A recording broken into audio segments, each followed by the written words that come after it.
The struggle to achieve equal rights for women took a huge step forward on August 18, 1920, when the 19th Amendment to the U.S. Constitution was ratified. The amendment guaranteeing all American women the right to vote states, "The right of citizens of the United States to vote shall not be denied or abridged by the United States or by any state on account of sex." This monumental milestone also opened up the gates for women to be eligible to be elected to the Minnesota legislature. During the 1919 special session, when Minnesota ratified the 19th Amendment, the legislature passed a law that said voting rights for Minnesota women were contingent on ratification of the 19th Amendment by 3/4 of the states. That occurred the following year when Tennessee ratified the amendment.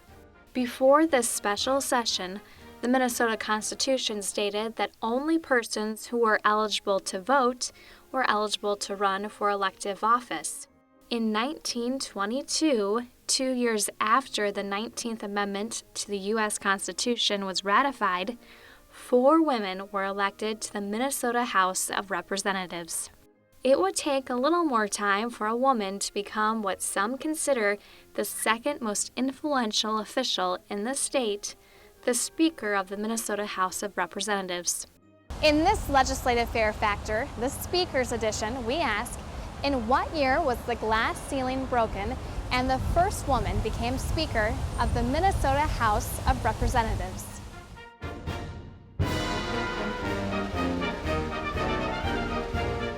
Was it A, 1940, B, 1952, C, 1978, or D, 1992?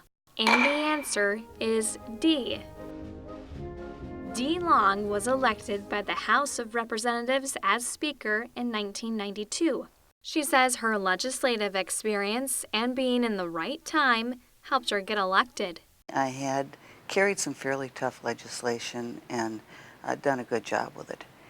In terms of the time, I think the time was ripe, and most of my fellow Democrats realized that.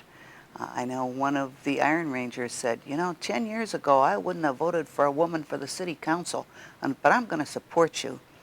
Also, there's been a sea change in terms of women out in the labor force. Most of the younger male members had wives who had careers of their own, and I think that made a big difference. Minnesota had been a state for more than 130 years when Long, a DFLer from Minneapolis, became the first woman to serve as Speaker. Although Long resigned from her role as Speaker in September of 1993 due to the PhoneGate scandal in which members of the House of Representatives were found to be using state toll-free access codes for personal use, she continued to serve as representative.